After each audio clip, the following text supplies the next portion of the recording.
Ma'am साहब, मेरी बहन की ना शादी पक्की हो गई है। अच्छा, कब की है? मेम साहब, अगले महीने की ना 5 तारीख तय हुई है। फिर तो तुझे छुट्टी भी चाहिए होगी। कितने दिन की छुट्टी चाहिए? मेम साहब, ज़्यादा दिन की नहीं चाहिए, 4-5 दिन की छुट्टी मिल जाएगी ना तो सारे काम ना अच्छे से निपट जाएंगे। ठीक है। मेम साहब, आपसे कुछ बात भी करनी थी मुझे। हाँ बोलो। मेम साहब, मुझे ना 11,200 की ज़रूरत थी, अगर मिल जाते तो। और मेम साहब, आप ना चिंता मत कीजिए, मैं ना अपनी तनख्वाह से सब कुछ कटवा दूंगी। 11,200? तेरी ना 2 महीने की सैलरी है 11,200। मेम साहब, आप ये समझ लीजिए ना कि आप 2 महीने की सैलरी मुझे एडवांस दे रही हैं। और मेम साहब, अगर आप मुझे बोलेंगी ना तो मैं 10-15 दिन और फालतू काम कर दूंगी। वो क्या है ना मेम साहब, कल मैं अपनी बहन के साथ बाजार गई थी तो वहाँ मेरी बहन को एक लहंगा बहुत पसंद आया है। और जब मेरी बहन ने उस लहंगे की कीमत देखी तो वो बेचारी उदास हो गई। लेकिन एक बहन होने के नाते मैं अपनी बहन के लिए इतना तो कर ही सकती हूँ ना, मैं उसे उदास नहीं देख सकती। और मेम साहब, मेरी बहन की खुशी से बढ़कर मेरे लिए कोई खुशी नहीं है। अगर आपसे मुझे पैसे मिल जाएंगे ना तो मैं वही लहंगा उसको खरीद कर दे दूँगी। दीदी, तुम थोड़ी कम अक्ल हो क्या? और तुम्हारी बहन कितनी समझदार है। क्यों उधार और लोन के चक्कर में तुम लगी पड़ी रहती हो? ब्याज भी देना पड़ता है। अरे लहंगा तो रेंट पे भी मिल जाता है, रेंट से ले लो, तुम्हारे पैसे भी बचेंगे और फजूल की खर्ची भी नहीं होगी। तुम क्यों अपने पैसे बर्बाद करने में लगी हो? तुम लोगों को तो पैसे बचाने ही चाहिए।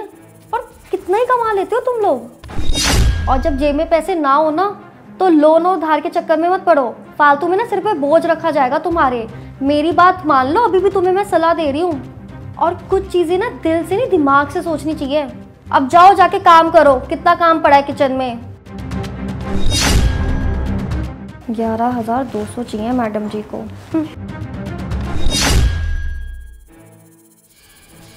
अच्छा सुनो, वो ना मेरी कज़न की शादी आने वाली है तो मुझे ना कुछ पैसे चाहिए थे। पैसे कितने? बस 50,000। बस 50,000?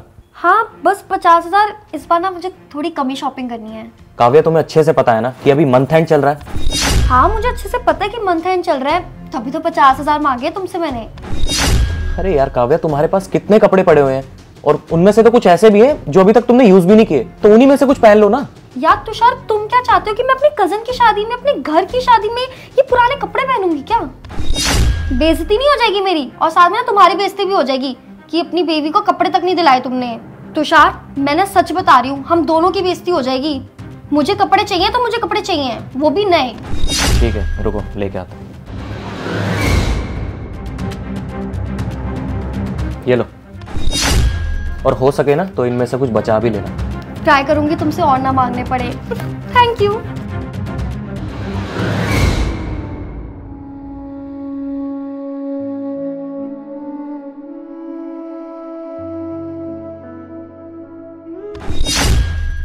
आ गई महारानी। 4 दिन का बोल के ना 6 दिन में आ रही है तू। वो मेम साहब, शादी का घर था ना तो काम बहुत ज़्यादा था, तो फटाफट ख़त्म करके ना सीधा आपके पास आ गई। चल अब खड़े खड़े रह के बात करेगी, अंदर भी आएगी।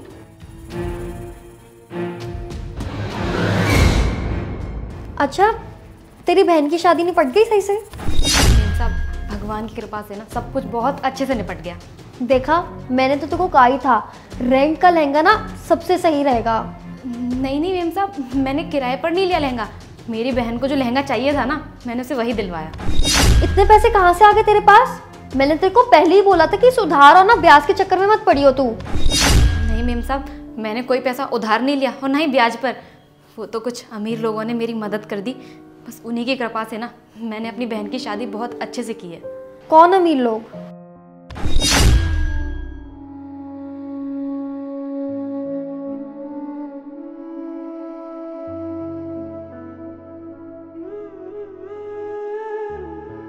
मेम साहब, ये लोग पैसों से अमीर नहीं हैं, बल्कि दिल से बहुत ज़्यादा अमीर हैं।